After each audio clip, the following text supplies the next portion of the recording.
Tonight, I'm about to share a story that will take you deep into the quiet, soul-crushing ache of a marriage, torn apart by a moment of thoughtless carelessness. The dim candlelight flickered across our table, casting shadows over Mark's face as he stared at me. I couldn't decipher the look in his eyes. Was it suspicion? Disappointment? It was his 34th birthday, and I had tried so hard to make it special. His favorite meal, a bottle of Mellow, and a night free of distractions. But that look? It made the air feel thick, like it was suffocating the life out of me. "You've been distant lately, Claire," he said quietly, barely lifting his fork. "You come home late, keep your phone close, laugh at texts you won't show me. I don't want to ruin tonight, but I need to know, are you seeing someone else?" His words hung in the air, a knife poised to strike. I laughed, too loudly, too quickly. "Are you serious, Mark? On your birthday? Should I tell you I ran off with a millionaire and just came back for dessert?" It was supposed to be a joke, a deflection. But when I saw his face harden, I realized I had just opened a wound that had been festering for weeks. "That's not funny, Claire," he said, his voice steady but quiet. "Not when I'm asking you seriously. Not when I already feel like I'm losing you." And just like that, the birthday dinner, my carefully planned night, shattered. I didn't think he would actually walk out. Mark had always been patient, maybe too patient. We'd been married for 7 years, and he was the type to never yell, never make hasty accusations. But that night, he grabbed his coat, snatched his keys, and left. No arguments, no raised voices. I was left staring at the empty chair across from me. At first, anger consumed me. I was angry at him for ruining his own birthday, angry at myself for making that stupid joke, angry at the distance that had slowly crept between us. But beneath all that, there was something far darker, something I couldn't shake. Fear. Because Mark wasn't wrong.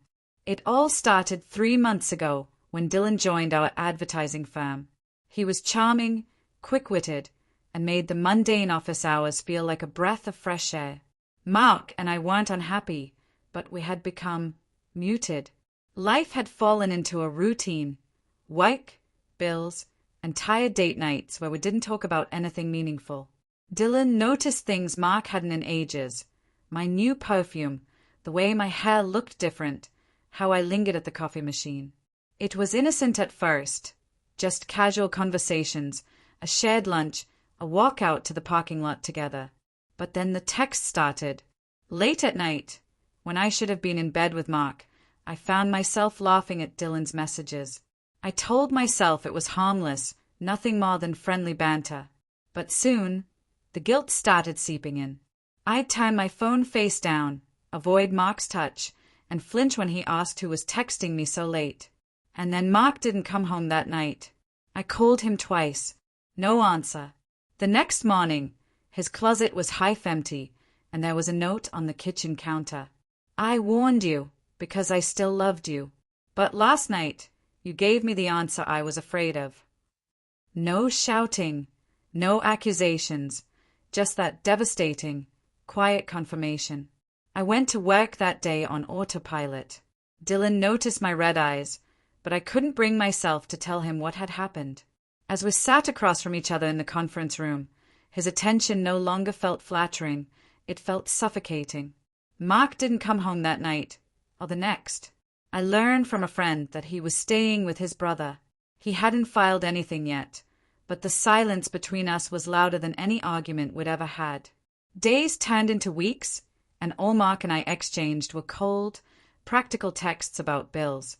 Nothing about us. I stopped texting Dylan, stopped laughing at his jokes, stopped checking my phone at night. None of it mattered anymore.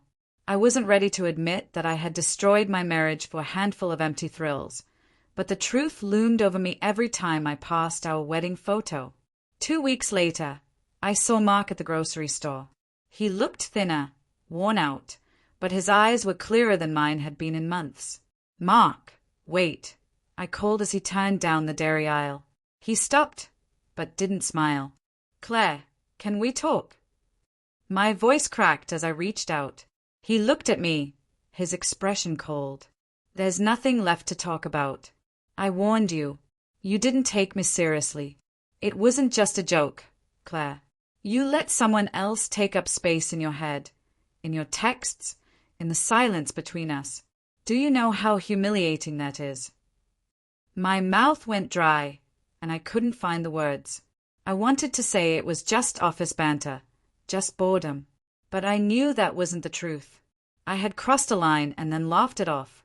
And now, Mark was done. Mark, please. Counseling. Anything. We can fix this. He shook his head slowly. I spent months trying to fix it while you entertained someone else. I won't beg for your loyalty. With that, he turned and walked away. The grocery cart was empty.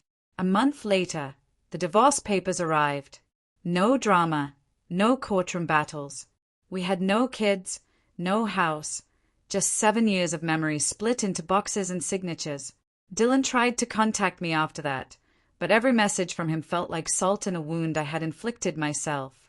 Eventually, I blocked him. Nights were the hardest.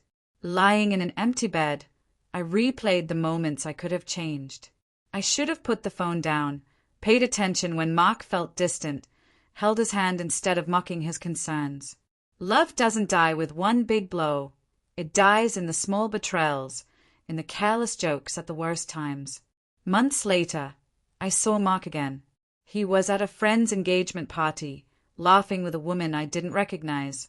She touched his arm, and he leaned in, a smile on his face. When our eyes met, he nodded politely, no malice, just closure. And that's when I understood. He didn't leave because of the joke. He left because the joke confirmed everything he had feared. I didn't respect the bond we shared. That small moment of laughter had become his confirmation that I was no longer loyal. If I could go back to that birthday night, I wouldn't have spent so much effort trying to make the evening perfect. I would have put my phone away and told him the truth. That I was slipping, that I needed him to help me find my way back. But time doesn't bend for regret. It only deepens it. Now, when people ask why my marriage ended, I tell them the truth. Because I made a joke about breaking his heart, and he finally stopped laughing. If this story resonated with you, I'd love to hear your thoughts. Have you ever watched love slip away, one small choice at a time? Until next time, this is Breakup Cheetah, where every scar tells a story.